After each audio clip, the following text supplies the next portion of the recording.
Hi viewers, welcome to mister Vivek channel. நான்கள் விவேக். இன்னைக்கு வீடியோவில் ஹாப்பி ராஜ்ங்கிற ஒரு தமிழ் பாட்டோட ரிவ்யூ தான் பார்க்க போகிறோம். அதுக்கு முன்னாடி சப்ஸ்கிரைப் பண்ணலையா? கீழே உள்ள இடத்துல சப்ஸ்கிரைப் பண்ண பண்ணுங்கள், கூட பெல் பட்டிங் பண்ணுங்கள். அப்போ தான் நான் போகிற வீடியோ ஒன் நோட்டிஃபிகேஷனாக வரும். அப்போ தான் இந்த வீடியோ மிஸ் பண்ணால் பார்க்கலாம். நீங்கள் ஹாப்பி ராஜ் இந்த படத்தை மரிய ராஜா இளஞ்செல்லி நீக்கியிருக்காரு. இப்போ வாங்க இந்த படத்தோட கதை என்னென்னு பார்ப்போம். இந்த படத்தோடைய கதையை பார்த்தோம்னாக்க, படத்தோட ஆரம்பத்தில் ஜி பிரகாஷ் ஒரு பொண்ணுக்கிட்ட ப்ரப்போஸ் பண்ணுறாரு. அந்த பொண்ணு ஜி பிரகாஷை ரிஜெக்ட் பண்ணுது. யானுக்கு ஜி பிரகாஷ் கேட்குறாரு.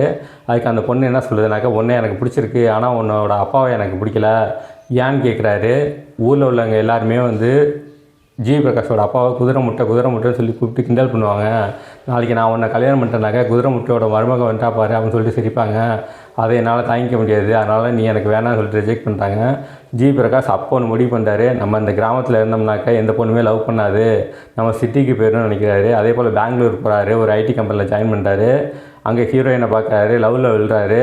ஹீரோயின் வீட்லேயும் ஜி பிரகாஷோட லவ்வுக்கு ஓகே சொல்கிறாங்க. அப்பாவை கூப்பிட்டுவாங்கப்பா நம்ம பேசலாம் அப்படின்னு சொல்கிறாங்க. ஜி பிரகாஷ் ஷாக் ஆகிறாரு. இதுக்கப்புறம் ஜி பிரகாஷோட அப்பா அம்மாவை ஹீரோயின் ஃபேமிலிக்கு பிடிச்சதா இல்லையா, இவங்க 2 பேர்த்துக்கு கல்யாணம் நடந்துச்சா இல்லையா, இதுக்கப்புறம் இந்த சுவாரஸ்யமான விஷயங்கள் தான் படத்தோட மொத்த கதையே. இந்த படம் பார்க்குறதுக்கு 2 காரணம் தான். ஒன்று ஜி பிரகாஷ் நடிச்சிருந்தாக்க ஒரு நல்ல கதையில் தான் நடிச்சிருப்பார் அப்படின்னு சொல்லிட்டு எனக்கு தோணுச்சு. 2வது காரணம் யாருன்னாக்க ஜார்ஜ் மரியன் ஒரு கேரக்டரில் அடித்தாருனாக்க அவரோட கேரக்டர் தனியாக பேசப்படும், அந்தளவுக்கு இருக்கும். இந்த படத்தில் ஒரு அப்பா பையனோட பாண்டிங்கை தான் இந்த படத்தில் சொல்லியிருக்காங்க. ஃபஸ்ட் ஹாஃபில் கொஞ்சம் போர் அடிக்கும், ஒரு வேறு மாதிரி போயிட்டுருக்கோம். என்னடா படம் இப்படி போயிட்டுருக்கு, இப்போ நல்லாவே இல்லையே அப்படின்னு சொல்லிட்டு தோணும். ஆனால் செகண்ட் ஹாஃப் அப்பா பையனுக்குள்ள உள்ள அந்த பாண்டிங்கு அதெல்லாம் சூப்பராகவே எமோஷ்னலாக சொல்லியிருக்காங்க. அந்த படம் ரொம்ப நல்லா இருந்துச்சு. இந்த படத்தில் அப்பாஸ் ரீஎன்ட்ரி கொடுத்துருக்காரு, ரொம்ப நல்லாவே ஆக்ட் பண்ணியிருக்காரு. அவரோட ரோல் ரொம்ப நல்லாவே இருந்துச்சு. இந்த படத்தில் எனக்கு ரொம்ப ரொம்ப ரொம்ப ரொம்ப பிடிச்ச கேரக்டர் யாருனாக்க ஜார்ஜ் மரியன் தான். பின்னிட்டார். இந்த படத்தில் ஜி பிரகாஷ் ஹீரோ கிடையாது, ஜார்ஜ் மரியன் தான் ஹீரோ. அந்த அளவுக்கு அவரோட கேரக்டர் ரொம்ப நல்லாவே இருந்துச்சு. இந்த படத்தில் ஹீரோயின் ஒரு யூஷுவலான ஒரு ஆக்டிங் தான், பெரிய ஆக்டிங்கான ஸ்கோப்பெல்லாம் இல்லை ஹீரோயினுக்கு. கௌரி பிரியா ஆக்ட் பண்ணியிருப்பாங்க.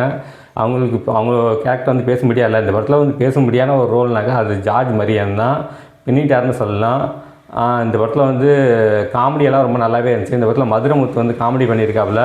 சந்தானம் மாதிரி டைமிங் காமெடியெல்லாம் பண்ணுறாரு. சில காமெடிக்கு சிரிப்பு வருது, மற்றதுக்கெல்லாம் ரொம்ப ஒன்றும் பெருசாக சிரிப்பெல்லாம் வரல. மதுரமுத்தோட காமெடி ஒர்க் அவுட் ஆகலன்னு தான் சொல்லுவேன் இந்த படத்தில். மற்றபடி இந்த படத்தில் எல்லாமே ரொம்ப நல்லாவே இருந்துச்சு.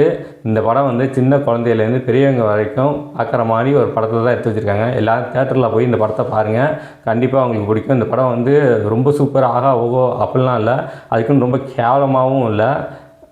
ஒரு டீசென்ட் வாட்சான ஒரு படம்.